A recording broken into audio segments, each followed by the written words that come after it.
अस्सलाम वालेकुम students, welcome to channel study वाला। अच्छा स्टूडेंट्स, आज हम इस वीडियो के अंदर हमारी जो इंग्लिश की यूनिट 1 है उसका ट्रांसलेशन देखेंगे। वर्ड बाय वर्ड ट्रांसलेशन भी देखेंगे और सेंटेंस बाय सेंटेंस ट्रांसलेशन भी देखेंगे। तो स्टार्ट करते हैं विदाउट एनी डिले। अच्छा, सबसे फर्स्ट पैराग्राफ है हमारे जो इंग्लिश का यूनिट 1 है उसको टोटल 13 पैराग्राफ्स के अंदर डिवाइड किया हुआ है। हम ट्रांसलेशन भी पैराग्राफ वाइज भी और सेंटेंस वाइज भी करते जाएंगे। In the south western region of Hijaz. अब साउथ वेस्टर्न क्या चीज़ है? साउथ वेस्टर्न मतलब साउथ में और वेस्ट में किस तरीके के साथ, इधर मैं आपको मैप ड्रा करके बताता हूँ। ये इस तरीके के साथ हम डायरेक्शंस बनाते हैं जिनको हम कार्डिनल डायरेक्शंस कहते हैं। इधर ऊपर हमारे पास नॉर्थ होता है, इधर साउथ, इधर ईस्ट और इधर वेस्ट। ठीक है, अब साउथ वेस्टर्न कौन सा हिस्सा होता है? साउथ वेस्टर्न वो एरिया जो इस रीजन के अंदर आ रहा है जहां पर साउथ और वेस्ट हो। मीन इस रीजन के अंदर जो एरिया आ रहा है उसको हम साउथ वेस्टर्न रीजन कहते हैं। South western region of Hijaz. अब हिजाज क्या है? हिजाज जो है ये शहर का नाम है जो कि सऊदी अरब में मौजूद है। Surrounded by arid hills. Arid किसको कहते हैं? एरिड कहते हैं खुश्क, ऐसी जगह जहां पानी की कमी हो, खुश्क इलाका हो, उसको खुश्क। Arid hills lies the sacred city पकीजा। सेक्रेड कहते हैं पकीजा सिटी ऑफ मक्का। मक्का का पकीजा शहर वाक़ है। The birth place of Hazrat Muhammad सल्लल्लाहु अलैहि वसल्लम द लास्ट रसूल ऑफ अल्लाह, जो कि क्या है? अल्लाह के आखिरी रसूल हैं। और ये जो शहर है, ये जो मक्का शहर है, ये बर्थ प्लेस है, आप सल्लल्लाहु अलैहि वसल्लम की पैदाइश का शहर है। मीन जहां पर आप सल्लल्लाहु अलैहि वसल्लम पैदा हुए। तो इसका तर्जमा देख लेते हैं। हजाज के जनूब मगरबी इलाके में, जनूब मगरबी साउथ वेस्टर्न इलाके में जहां खुश्क पहाड़ों के दरमियान मक्का मुकरमा वाक़ है। इन्हीं खुश्क पहाड़ियों के दरमियान, ये जो हिल्स हैं पहाड़ियों के दरमियान मक्का मुकरमा वाक़ है। ये शहर हजरत मोहम्मद सल्लल्लाहु अलैहि वसल्लम की जाए पैदाइश है जो अल्लाह के आखिरी रसूल हैं। Born in 571 AD. अब एडी क्या है? ये ईसवी के बारे में बात की।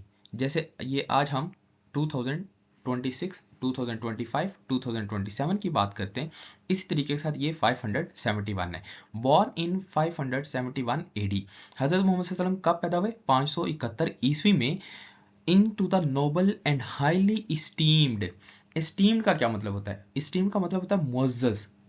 ठीक है, सबसे ज्यादा रिस्पेक्टेड कबीला था ये। द क्लैन को कहते हैं कबीला को, of Quraish.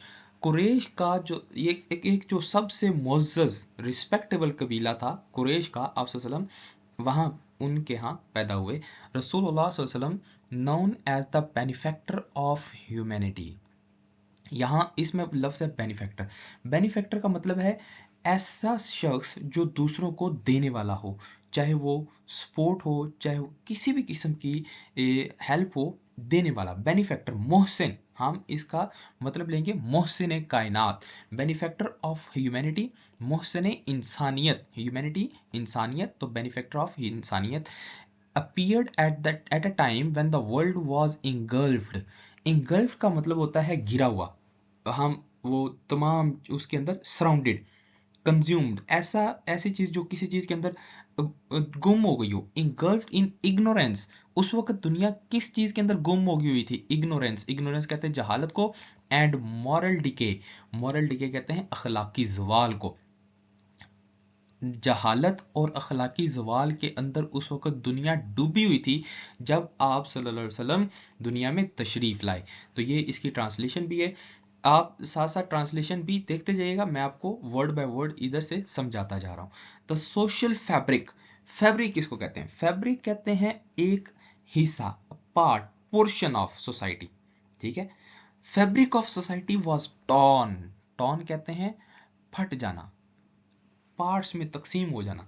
was torn by adultery, tribal arrogance and widespread injustice। adultery कहते हैं बुत प्रस्ती, idols। आइडल का मतलब होता है बुत, तो adultery बुत प्रस्ती। ट्राइबल, ट्राइबल कहते हैं कबीले को, कबाइल, ये जो कबाइली इलाका जात होते हैं, ट्राइबल एरोगेंस, एरोगेंस कहते हैं तकब्बुर, लोग अपनी जात अपने कबीले की बुनियाद के ऊपर तकब्बुर किया करते थे। एंड वाइड स्प्रेड इनजस्टिस, और बड़े पैमाने पर नाइंसाफी का बोलबाला होता था, हर तरफ नाइंसाफी थी, इनजस्टिस था। तो आप सल्लम माशरती ढांचा बुत परस्ती उस कब तशरीफ लाए, जब उस वक्त किया था माशरती ढांचा, जो सोशल फैब्रिक है, सोसाइटी का जो ढांचा था, बुत परस्ती, कबायली तकब्बुर और वसी पैमाने पर नाइंसाफी, ये तीन चीजें उस सोसाइटी के अंदर उस वक्त उरूज पर थी। बुत परस्ती भी थी, ठीक है, तकब्बुर भी था, और नाइंसाफी भी अपने अरूज पर थी, से बिखरा हुआ था। वो जो सोशल फैब्रिक होता है ना, वो यूनाइटेड होने की बजाय, इकट्ठे रहने की बजाय टॉर्न हुआ था, टूटा हुआ था, बिखरा हुआ था। ह्यूमैनिटी अपीयर्ड, ह्यूमैनिटी इंसानियत अपीयर्ड, वो नजर आती थी, to be silently yearning for the dawn of enlightenment, yearning for the dawn of enlightenment. अच्छा, यहाँ अर्निंग की बात कर लेते हैं। अर्निंग का मतलब होता है ख्वाहिश करना, तड़प रखना, लॉन्गिंग, किसी चीज की बहुत ज्यादा शिद्दत के साथ ख्वाहिश होना, उसको अर्निंग कहते हैं। इंसानियत जो है वो उस वक्त बहुत ज्यादा शिद्दत से इस चीज के इंतजार में थी, डॉन ऑफ इनलाइटनमेंट, के रोशनी की कोई किरण नजर आए। इनलाइटनमेंट कहते हैं रोशनी को, इनलाइटनमेंट रोशनी को। गाइडेंस, गाइडेंस कहते हैं रहनुमाई। डिवाइन किसको कहते हैं, डिवाइन कहते हैं इलाही, खुदा की जो रहनुमाई है, खुदा की तरफ से जो रहनुमाई है, उसके लिए बहुत शदीद इंतजार कर रही थी। इंसानियत चुपके से, साइलेंटली, खामोशी के साथ, चुपके से रोशनी और अल्हामी रहनुमाई, रोशनी, अंधेरा है ना, जब सोसाइटी के अंदर नाइंसाफी हो, तकब्बुर हो, बुत परस्ती हो, तो वो क्या है, एक अंधेरा सा, एक ऐसा इलाका है जहां पर आपको कुछ नजर नहीं आ रहा। तो रोशनी और अल्हामी रहनुमाई, खुदा की जो रहनुमाई है, उसके आगाज की मुंतजर दिखाई देती थी। ठीक है, तो आगे ये हमारा पैराग्राफ नंबर 1 था। अब paragraph number 2। The early years of रसूलुल्लाह सल्लल्लाहु अलैहि वसल्लम वर मार्क्ड बाय प्रोफाउंड, प्रोफाउंड कहते हैं गहरा, डीप, इंटेंस, शदीद लेवल का, पर्सनल लॉस, पर्सनल कहते हैं जाती, लॉस, किसी चीज का खत्म हो जाना, गुम हो जाना। रसूलुल्लाह सल्लल्लाहु अलैहि वसल्लम के इब्तदाई सालों में गहरे जाती दुख का सामना था। आप सल्लल्लाहु अलैहि वसल्लम को इब्तदाई सालों में, जब आप सल्लल्लाहु अलैहि वसल्लम पैदा होते हैं, तो उनकी जिंदगी के जो इब्तदाई साल हैं, उन इब्तदाई सालों में आप सल्लल्लाहु अलैहि वसल्लम को गहरे जाती दुख का सामना करना पड़ता है। कैसे? हिज फादर हजरत Abdullah passed away before his birth, आप वसल्लम के वालिद हजरत अब्दुल्ला जो हैं, आप वसल्लम की पैदाइश से पहले ही वफात पा गए थे। एंड हिज मदर, और आप वसल्लम की वालदा। ये साथ साथ आपने ट्रांसलेशन इधर से भी देखते जाना है, जैसे जैसे मैं आपको वर्ड बाय वर्ड समझाता जा रहा हूँ।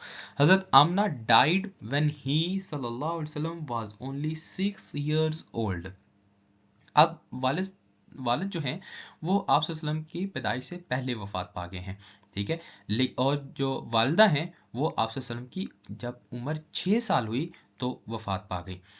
ऑर्फन्ड at such a tender, tender कहते हैं बहुत नाजुक, यहाँ पर इसका मतलब होगा कम उम्री, टेंडर एज है ना, 6 साल की उम्र है, नाजुक है, नाजुक उम्र है, कम उम्री वाली उम्र है। ऑर्फन्ड, ऑर्फन्ड कहते हैं यतीम होना। Orphaned at such a tender age, इतनी कम उम्री में यतीम होने के बाद, ही सल्लल्लाहु अलैहि वसल्लम was taken in by his grandfather.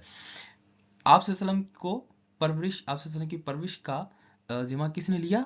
आप वसल्लम के ग्रैंडफादर ने, दादा ने, दादा अबू ने।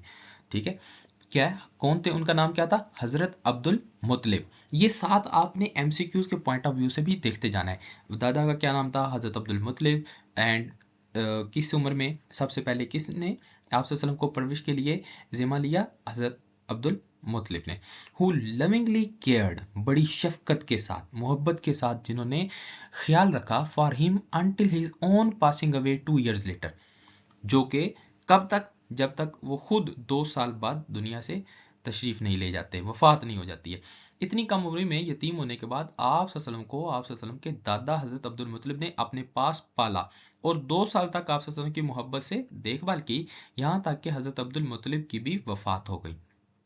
बहुत सिंपल है, आपने वर्ड बाय वर्ड समझ के सेंटेंस को ट्रांसलेट कर देना है। Thereafter, thereafter, after का मतलब तो आपको पता है बाद में, तो देयर मतलब देयर आफ्टर का मतलब होता है इसके बाद। अब इसमें कोई चीज याद करने की जरूरत नहीं है आपको, सिंपली आप वर्ड को समझते जाएं और ट्रांसलेट करते जाएं। हजरत अबू तालिब, हजरत अबू तालिब, अब इसके बाद हजरत अबू तालिब ने जो जो क्या लगते थे, हिज पैटर्नल अंकल, पैटर्नल कहते हैं फादर की तरफ जो रिलेशन होता है, मैटरनल कहते हैं वालदा की तरफ जो रिलेशन होता है। हिज पैटर्नल अंकल, जो आप सल्लम के चचा, पैटर्नल अंकल चचा, टुक रिस्पॉन्सिबिलिटी, उन्होंने जिम्मेदारी ली फॉर हिज अपब्रिंगिंग, आप सल्लल्लाहु अलैहि वसल्लम की परवरिश की जिम्मेदारी संभाली, एंड रिमेन्ड अ स्टेडफास्ट।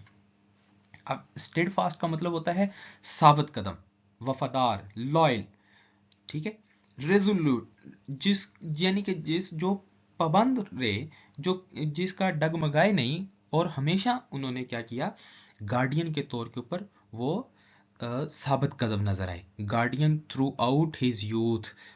आप सल्लम की जो जिम्मेदारी हजरत अबू तालिब ने ली, जो आप सल्लम के चचा थे, ने आप सल्लम की परवरिश की जिम्मेदारी संभाली और आप सल्लम की नौजवानी तक एक वफादार सरप्रस्त के तौर पर आप सल्लम के साथ रहे। ये पैराग्राफ नंबर 2 था। Moving to the paragraph number 3, despite, despite कहते हैं बावजूद इसके, द चैलेंजेस, मुश्किलात ऑफ ऑर्फनहुड, ऑर्फनहुड कहते हैं यतीमी को, रसूलुल्लाह सल्लल्लाहु अलैहि वसल्लम grew into a young man, grew बड़े हुए, पले, अब बड़े बड़े हो गए ना, इनटू अ यंग मैन, एक ऐसे नौजवान की शक्ल में, ऑफ एक्सेप्शनल कैरेक्टर, जिनका किरदार कैसा था, एक्सेप्शनल था। एक्सेप्शनल, गैर मामूली, या एक बेमिसाल किरदार के तौर पर आप सल्लम बड़े। यतीमी के चैलेंजेस के बावजूद, मुश्किलात थी लेकिन मुश्किलात के बावजूद रसूलुल्लाह सल्लल्लाहु अलैहि वसल्लम एक बेमिसाल किरदार के हामिल नौजवान के तौर पर बड़े। ही सल्लल्लाहु अलैहि वसल्लम was known for his truthfulness, truthfulness कहते हैं सच्चाई को, सच, ट्रुथ, सच बोलना, ट्रूथफुलनेस सच्चाई। ह्यूमिलिटी, ह्यूमिलिटी कहते हैं आजिजी को, आजिज इनकसारी जो होती है। जेनरोसिटी, सखावत, एंड सेंस ऑफ जस्टिस, और जस्टिस कहते हैं इंसाफ, जस्टिस कहते हैं ना इंसाफ, इनजस्टिस से हमने पीछे पढ़ा ना इंसाफी, जस्टिस कहते हैं इंसाफ। इंसाफ का एहसास आप सल्लम के अंदर बहुत ज्यादा मौजूद था। आप सल्लम को सच्चाई, आजिजी, सखावत और अदल के एहसास के लिए जाना जाता था। ही वॉज नाउन, नाउन का मतलब होता है जाना जाना। आप सल्लम किस बात की वजह से पहचाने जाते थे, सच्चाई, आजिजी, सखावत और सेंस ऑफ जस्टिस यानी कि अदल के एहसास के तौर पर। हिज इंटरेक्शंस, आप सल्लम के जो मामलात थे, इंटरेक्शन तामुलात, लोगों के साथ इंटरेक्ट करना, रिफ्लेक्टेड जाहिर करते थे इंटेग्रिटी एंड जेंटलनेस। आप सल्लम के जो मामलात थे वो इंटेग्रिटी और जेंटलनेस उन मामलात में नजर आती थी। And he engaged in trade, और तिजारत में मसरूफ हुए, कब, विद ऑनेस्टी एंड फेयरनेस, किन क्वालिटीज के साथ, ऑनेस्टी ईमानदारी के साथ, फेयरनेस और सच्चाई के साथ। आप सल्लम के तामुलात में ईमानदारी और नरमी जाहिर होती थी, नरमी जो है वो वाज़ेह तौर पर नजर आती थी। जेंटलनेस कहते हैं नरमी को, और आप सल्लम ने तिजारत में भी सच्चाई और इंसाफ का मुजाहिरा किया। दीज क्वालिटीज, ये जो खूबियां थी, ये जो आप सल्लम की खूबियां नजर आती थी, अर्न हिम यूनिवर्सल रिस्पेक्ट, इन खूबियों की बदौलत आप सल्लम को आलमी पजीराई मिली, ठीक है, among the people of Mecca, लोगों, मक्का के लोगों के दरमियान, who bestowed upon him the titles of Al Sadiq and Al Amin. Who bestowed, bestowed कहते हैं अता करना, किसी को देना। क्या अता किया उन लोगों ने आप सल्लम को, टाइटल्स, आप सल्लम को लकब दे दिए, खिताब दे दिए, किस चीज के लकब दिए, द ट्रूथफुलनेस, अल सादिक यानी कि आप सल्लम सच्चे हैं, और अल अमीन और अमानतदार हैं, के लकब से नवाजा। इन खसूसियात की बदौलत आप सल्लम को मक्का मुकरमा के लोगों में बेहद इज्जत मिली। अर्न हिम यूनिवर्सल रिस्पेक्ट, मतलब यूनिवर्सल का मतलब होता है हर जगह पर सेम, हर बंदे की नज़र में same respect among the people of Mecca, जिन्होंने आप सल्लल्लाहु अलैहि वसल्लम को असदीक सच्चा और अलमीन अलमानदार के लक़ब से नवाजा। पैराग्राफ नंबर 4 है several events from his early adulthood. Adulthood कहते हैं जवानी को। इलस्ट्रेट, इलस्ट्रेट का मतलब होता है बताना, शो करना, डिस्प्ले करना। हिज नोबल कैरेक्टर, अच्छा किरदार, एंड कंसर्न फॉर जस्टिस, और अदल के लिए फिक्र।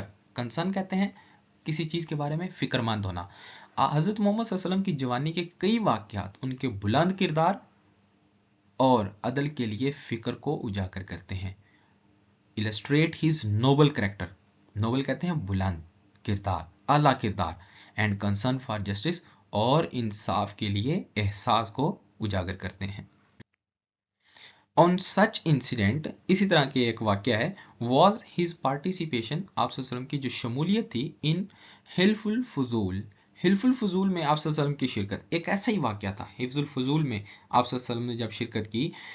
अ pact formed, a pact formed by the tribes, क्या था ये, जो किन्होंने, अ पैक्ट, पैक्ट कहते हैं माहिदा को, पैक्ट किसे कहते हैं, माहिदा। एक माहिदा था जो तरतीब दिया था कि इन्होंने बाय द ट्राइब्स ऑफ मक्का, ठीक है, जो कि मक्का के लोगों की तरफ से था, to defend the oppressed, oppressed कहते हैं मजलूम लोगों को, वो लोग जिनके ऊपर जुल्म हो रहा हो उनको ओप्रेस्ड कहते हैं। दिफा करना, डिफेंड कहते हैं दिफा करना, एंड अपहोल्ड जस्टिस, अपहोल्ड कहते हैं कायम करना, और इंसाफ का बोलबाला करना। अप ऊपर ले जाकर, होल्ड करना, अप होल्ड करना, कायम रखना या बोलबाला करना, इंसाफ का बोलबाला करना। एक ऐसा ही वाक्य हिल्फुल फजूल में आप सल्लल्लाहु अलैहि वसल्लम की शिरकत थी, जो मक्का के कबीलों ने मजलूमों की मदद करने और इंसाफ के क़याम के लिए तश्कील दिया था। अच्छा, ईयर्स लेटर, कुछ अरसा बाद या कई साल बाद, रसूलुल्लाह सल्लल्लाहु अलैहि वसल्लम would speak fondly of this alliance. Fondly कहते हैं, स्पीक फाउंडली, शौक के साथ, फॉन्ड कहते हैं शौकीन होना, शौक के साथ, मोहब्बत के साथ। इस ये जो गेट टुगेदर थी, अलायंस था, ये जो इत्तेहाद था, इसके बारे में आप सल्लल्लाहु अलैहि वसल्लम मोहब्बत से इसका जिक्र किया करते थे। Declaring that even after the advent of Islam, he वसल्लम would still honor such a cause, कि आप वसल्लम ने क्या फरमाते थे, डिक्लेयरिंग दैट, कि इस्लाम के आने के बाद भी वो इस किस्म के मामले की इज्जत अफजाई करेंगे। इस तरह के मामलात जो हैं उनको हैंडल करने के लिए इस तरह के जो पैक्ट होते हैं, मुआहदा होते हैं, उनकी वो आप वसल्लम इज्जत अफजाई करेंगे। अनदर नोटेबल मोमेंट, एक और काबिल ज़िक्र, नोटेबल कहते हैं काबिल ज़िक्र, जो ज़्यादा इंपॉर्टेंट मोमेंट, लम्हा, was his wise arbitration. Wise कहते हैं अक्लमंदाना, हकीमाना, हिकमत से भरपूर। आर्बिट्रेशन सालसी, वो सालसी मेडिटेशन करवाना, नेगोशिएशन करवाना। Arbitration during the reconstruction of the Kaaba, reconstruct करना, कंस्ट्रक्शन का मतलब होता है तामीर करना, रिकंस्ट्रक्ट का मतलब होता है दोबारा से तामीर करना, of the Kaaba. When a dispute, अब काबा की तामीर के दौरान, दोबारा से तामीर के दरमियान एक झगड़ा खड़ा हो गया, डिस्प्यूट कहते हैं झगड़ा, अरोज खड़ा हो गया, अमंग द कुरैश, कुरैश के कबीले के दरमियान, कुछ लोगों के दरमियान झगड़ा खड़ा हो गया, regarding who would have the honour, honour कहते हैं इज्जत, वो एजाज, ये किसको एजाज नसीब होगा, ऑफ प्लेसिंग हजरा असवद, हजरा असवद जो काला पत्थर जिसको हम कहते हैं, जो खाना काबा के साथ मौजूद है। ये भी एक वाक्य आ गया कि जब आप सल्लल्लाहु अलैहि वसल्लम, जब ये खाना काबा की तजदीद, रिकंस्ट्रक्शन होना था, के दौरान कुरैश में ये तनाज़ा खड़ा हो गया। अब इस चीज़ के ऊपर एक डिस्प्यूट खड़ा हो गया कि हजरा असवद को नस्ब करने का एजाज किसको मिलेगा। हिज इम्पार्शियल, इम्पार्शियल कहते हैं गैर जानिबदार, एंड इनसाइटफुल, साइट कहते हैं ना नजर आना, आंखों की बसारत, इनसाइटफुल बसीरत, मुकम्मल बसीरत से भरा हुआ डिसीजन। इम्पार्शियल गैर जानिबदार, यानी कि अपना नहीं सोचना है, एक ऐसा डिसीजन करना है जो सबके लिए काबिल कबूल हो। एंड इनसाइटफुल, और बसीरत से भरपूर सोल्यूशन, हल दिया, प्रिवेंटेड, जिसने क्या कर दिया, बचा दिया, प्रिवेंट करना, बचा देना, कन्फ्लिक्ट, झगड़े को, तसादम को, एंड अर्न एडमायरेशन, एडमायरेशन, और तारीफ हासिल की, फ्रॉम ऑल क्वार्टर्स, हर तरफ से। जितने भी लोग थे तमाम की तरफ से या तमाम इलाके के लोगों की तरफ से तारीफी कलमात सुनने को मिले। आप सल्लल्लाहु अलैहि वसल्लम की गैर जानिबदार और बसीरत से भरपूर हाल ने तसादम को रोका और हर तरफ से तारीफ की गई कि ये जो डिसीजन था ये बहुत ही बसीरत और गैर जानिबदाराना डिसीजन था। पैराग्राफ नंबर 5 है, a significant chapter in the personal life of रसूलुल्लाह सल्लल्लाहु अलैहि वसल्लम began with his marriage of हजरत खदीजा रजी अल्लाह तआला अन्हा। अच्छा, अ सिग्निफिकेंट एक काबिल जिक्र अहम जिंदगी का एक अहम बाब, सिग्निफिकेंट चैप्टर एक अहम बाब इन द पर्सनल लाइफ आप सल्लल्लाहु अलैहि वसल्लम की जाती जिंदगी में कब शुरू होता है? जब आप सल्लल्लाहु अलैहि वसल्लम की शादी हजरत खदीजा रजी अल्लाह अन्हा से होती है। रसूलुल्लाह सल्लल्लाहु अलैहि वसल्लम की जाती ज़िंदगी का एक अहम बाब हज़रत खदीजा रज़ी अल्लाह अन्हा से आप सल्लल्लाहु अलैहि वसल्लम की शादी के साथ शुरू हुआ। अ वुमन ऑफ आउटस्टैंडिंग, बुलंद किरदार, विर्च्यू, बुलंद किरदार, इंटेलेक्ट। अच्छा, आउटस्टैंडिंग बहुत बढ़तरी वाला, बहुत आला, विर्च्यू किरदार भी, इंटेलेक्ट जहानत भी, एंड बिजनेस एक्यूमेन, बिजनेस कहते हैं कारोबारी और एक्यूमेन कहते हैं बसीरत को। जो कारोबारी बसीरत थी, जो सूझबूझ थी, समझबूझ थी, जो कारोबार के हवाले से हजरत खदीजा रज़ी अल्लाह तआला अन्हा की वो बहुत ज़्यादा थी। तो इसलिए लिखा है जो एक बुलंद किरदार, आप रज़ी अल्लाह तआला अन्हा एक बुलंद किरदार, जहानत और कारोबारी बसीरत की हामिल खतून थी।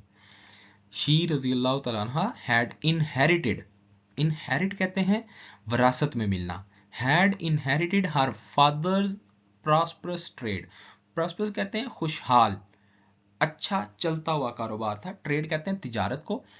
हजरत खदीजा रजी अल्लाह अन्हा ने अपने वालिद का कामयाब कारोबार विरासत में हासिल किया। आप रजी अल्लाह तआला के वालिद जो हैं वो जो तिजारत करते थे वो बहुत कामयाब था और खुशहाल था, वो तिजारत खुशहाल थी। तो वो तिजारत आप रजी अल्लाह तआला अन्हा को विरासत में मिली and managed it with great success, और फिर विरासत में तो मिली लेकिन उसको बड़ी कामयाबी के साथ चलाया। ये चीज बड़ी, एक तो चीज होती है विरासत में मिल जाना, लेकिन उससे ज्यादा बड़ी चीज ये होती है कि उसको उसी कामयाबी के साथ, उससे ज्यादा कामयाबी के साथ चलाना। तो ये चीज शो करती है बिजनेस एक्यूमेन ऑफ हजरत खदीजा रजी अल्लाह तआला अन्हा।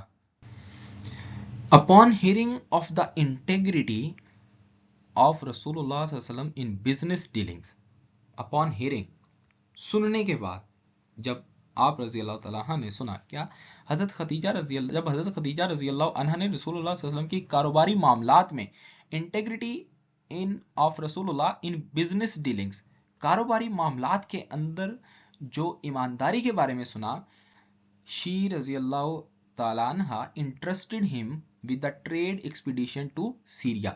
इंटरेस्ट कहते हैं सौंप देना, किसी को कोई काम असाइन कर देना, असाइनमेंट किसी के जिम्मे लगा देना, सौंप दिया, हिम आप सल्लल्लाहु अलैहि वसल्लम को with the trade expedition, expedition कहते हैं सफर, ट्रेड एक्सपीडिशन तजारती सफर टू सीरिया, जो शाम की तरफ जो सफर जा रहा था। तो उन्होंने आप सल्लल्लाहु अलैहि वसल्लम को शाम की जानब तजारती सफर पर भेजा। ये जो शाम की तरफ जो सफर जा रहा था इसकी जिम्मेदारी आप सल्लल्लाहु अलैहि वसल्लम पर शामिल करके तो बिजनेस के लिए, तिजारत के लिए आप सल्लल्लाहु अलैहि वसल्लम को भेजा गया। डीपली इम्प्रेस्ड, डीपली कहते हैं बहुत ज्यादा गहराई से, बहुत ज्यादा डीप, इम्प्रेस्ड मुतासर हुए बाय हिज आप वसल्लम की ऑनेस्टी, ईमानदारी से, ग्रेसफुल कंडक्ट, बुलंद शाइस्ता रवैया, कंडक्ट कहते हैं रवैया, ईमानदारी, ऑनेस्टी कहते हैं ईमानदारी को, ग्रेसफुल कहते हैं शानदार कंडक्ट रवैया, एंड अपराइट करेक्टर, और जो बुलंद किरदार था आप वसल्लम का, आप वसल्लम की जो ईमानदारी, शाइस्ता रवैया और जो बुलंद किरदार था उससे आप रजी अल्लाह तआला बहुत मुतासर हुई। और इस मुतासर होकर शी रजी अल्लाह तआला लेटर बाद में प्रोपोज्ड मैरिज, प्रोपोज कहते हैं पेशकश करना, मैरिज शादी की पेशकश की, थ्रू द फैमिली ऑफ हजरत अबू तालिब, हजरत अबू तालिब की फैमिली के जरिए से, हजरत अबू तालिब के जरिए से आप रजी अल्लाह आप सल्लल्लाहु अलैहि वसल्लम से शादी की पेशकश की हजरत खदीजा रजी अल्लाह तआला अन्हा ने। ये चैप्टर अभी खत्म नहीं हुआ, पैराग्राफ हमारा 5th अभी कंटिन्यू है। देयर यूनियन, ये जो यूनियन कहते हैं इकट्ठा होना, इकट्ठा होना, their union was built on mutual respect. Mutual कहते हैं बाहमी, रिस्पेक्ट इज्जत, एंड अफेक्शन और मोहब्बत। इनकी शादी बाहमी एहतराम और मोहब्बत पर मबनी थी। हज़रत खदीजा रजी अल्लाह तआला स्टूड बिसाइड, स्टूड कहते हैं साथ देना, खड़े होना। बिसाइड का मतलब होता है ना साथ खड़े होना, तो स्टूड बिसाइड का मतलब होता है साथ खड़े होने का मतलब यह है कि साथ दिया रसूलुल्लाह सल्लल्लाहु अलैहि वसल्लम का एज हिज फर्स्ट सपोर्टर। ठीक है, as his first supporter, providing emotional, क्या प्रोवाइड किया, क्या दिया, emotional and financial support. Emotional भी, जज्बात के हवाले से भी, और उसके साथ साथ financial support during the most challenging, किन लम्हात में, जब बहुत ज़्यादा मसाइल का सामना था, challenging early years of his divine mission. आप सल्लम का जो डिवाइन मिशन था, उस अल्हामी जो मिशन था, डिवाइन कहते हैं अल्हाम, अल्लाह ताला की तरफ से भेजा गया जो मिशन था, आप उसमें हज़रत खदीजा रजी अल्लाह तआला ने जज्बाती और माली मदद फराहम की। हज़रत खदीजा रजी अल्लाह अन्हा ने रसूलुल्लाह सल्लल्लाहु अलैहि वसल्लम का साथ दिया और आप सल्लल्लाहु अलैहि वसल्लम की सबसे पहली हमायत कुनिंदा बनी, सबसे पहली फर्स्ट सपोर्टर प्रोवाइडिंग, जिन्होंने आप सल्लल्लाहु अलैहि वसल्लम की अल्हामी मिशन में अल्हामी मिशन के सबसे चैलेंजिंग मतलब सबसे मुश्किल जो इब्तदाई साल होते हैं उनमें जज्बाती और माली मदद फराहम की। यहाँ पर डिवाइन मिशन मतलब आप ये भी कह सकते हैं मुक़द्दस जो फरीज़ा था, जो अल्हामी फरीज़ा था, उसके हवाले से। पैराग्राफ नंबर 6 की तरफ मूव करते हैं। एज रसूलुल्लाह सल्लल्लाहु अलैहि वसल्लम अप्रोच्ड द एज ऑफ 40, जब आप सल्लल्लाहु अलैहि वसल्लम की उम्र 40 के करीब पहुंची, अप्रोच्ड करीब पहुंचना, द एज ऑफ 40, ही सल्लल्लाहु अलैहि वसल्लम बिकेम डीपली सैडेंड, डीपली कहते हैं बहुत ज़्यादा, सैडेंड, सैड कहते हैं गमगीन होना, परेशान होना, एंड कंसर्न्ड और फिक्रमंद हो जाते थे, बाय द मॉरल डिके, वो जो इखलाकी पस्ती का शिकार हो रहा था माशरा, एंड इनजस्टिस, और वो जो नाइंसाफ़ी फैलती जा रही थी, दैट प्रिवेल्ड इन मक्कन सोसाइटी, जो कि मक्का के माशरे का हिस्सा बनती जा रही थी, गालब आ रही थी। प्रिवेल कहते हैं गालब आना, किसी भी चीज़ का किसी दूसरी चीज़ के ऊपर गालिब आ जाना। तो आप सल्लल्लाहु मक्का मुकरमा में फैलती हुई अखलाकी गिरावट और नाइंसाफ़ी से गहरे गमगीनी और फिक्र में मुब्तला हो गए। ही सल्लल्लाहु अलैहि वसल्लम would frequently retreat to the cave of Hira, cave of Hira का मतलब है गारे हीरा, seeking solitude and reflection. Frequently का मतलब है कसरत से, बार बार जाना, ऑफन। ही सल्लल्लाहु अलैहि वसल्लम would frequently, bar bar, retreat, retreat का मतलब होता है पनाह, अकस, रिट्रीट जाना तन्हाई की तरफ, टू द केव ऑफ हीरा, गारे हीरा। आप सल्लल्लाहु अलैहि वसल्लम अक्सर गारे हीरा में जाया करते, जहां तन्हाई, सॉलिट्यूड तन्हाई, और गौर फिक्र, रिफ्लेक्शन कहते हैं गौर फिक्र, सोच विचार, अक्स वैसे कहते हैं ना, रिफ्लेक्शन होता है अक्स को कहते हैं, जो हमें मिरर में नजर आता है उसको रिफ्लेक्शन अक्स को कहते हैं, लेकिन यहाँ इसका मतलब यह है, सॉलिट्यूड का मतलब तन्हाई और रिफ्लेक्शन का मतलब है गौर फिक्र के लिए तशरीफ ले जाते थे। It was during one of these meditative retreats, ये इन्हीं खलवत के जो लम्हात थे उनमें से एक लम्हा था। मेडिटेटिव कहते हैं गौर व फिक्र करने वाले लम्हात, मेडिटेटिव गौर व फिक्र करना, और रिट्रीट खलवत में, अकेले में। In the month of Ramadan, Ramzan के महीने में, दैट हज़रत जिब्राईल अलैहिस्सलाम अपीयर्ड, जाहिर हुए, बिफोर हिम, आप वसल्लम के सामने, with the first revelation, revelation कहते हैं वही को। रमज़ान के महीने में ऐसी ही एक रूहानी खलवत, रूहानी मेडिटेटिव रिट्रीट्स, उसी खलवत के दौरान हज़रत जिब्राईल अलैहिस्सलाम आप वसल्लम के सामने आए और पहली वही लेकर आए। द एंजल सेड, हज़रत जिब्रील अलैहिस्सलाम फरिश्ते ने कहा, रीड पढ़ो। द रसूलुल्लाह सल्लल्लाहु अलैहि वसल्लम रिस्पॉन्डेड, रिस्पॉन्ड कहते हैं जवाब दिया, आई कांट रीड, मैं नहीं पढ़ सकता। द एंजल अगेन सेड, फरिश्ते ने दोबारा कहा, रीड पढ़, and then the following verses, और फिर फॉलोइंग कहते हैं ये जो आयात हैं, ये वर्सेस आयात, वर रिवील्ड, नाजिल हुई। Read in the name of thigh Lord, पढ़ अपने रब के नाम से। हु क्रिएटेड, जिसने पैदा किया। लॉर्ड कहते हैं रब, खुदा। Read in the name of thigh Lord, पढ़ अपने रब के नाम से। हु क्रिएटेड, जिसने तख्लीक किया। क्रिएटेड मैन, पैदा किया इंसान को। फ्रॉम अ क्लॉट, किसे, एक लोथड़े से। ऑफ कंजील्ड ब्लड, खून के लोथड़े से। रीड एंड थाई लॉर्ड, पढ़ और तेरा रब। Is the most bountiful, is the most bountiful, bountiful बख्शने वाला। हु टॉट, जिसने सिखाया। द यूज ऑफ पेन, इंसान को क्या सिखाया, कलम के जरिए से इल्म सिखाया। Taught man that which he new not, he new not, जो वो नहीं जानता था। टॉट मैन, इंसान को वो सिखाया। दैट विच, जो वो नहीं जानता था। पढ़ अपने रब के नाम से जिसने तख्लीक किया, इंसान को खून के लोथड़े से तख्लीक किया। पढ़ और तेरा रब बहुत बख्शने वाला है, जिसने कलम के जरिए से इल्म सिखाया, इंसान को वो सिखाया जो वो नहीं जानता था। ये फर्स्ट रिवलेशन थी जो गारे हीरा में आप सल्लम पर नाजिल हुई। यहाँ तक ये पार्ट 1 है, और हमारे जो पार्ट 2 है, बाकी जो पैराग्राफ्स हैं वो सेकेंड वीडियो में मौजूद है, जिसका लिंक नीचे साथ मौजूद है। Thank you so much students for watching.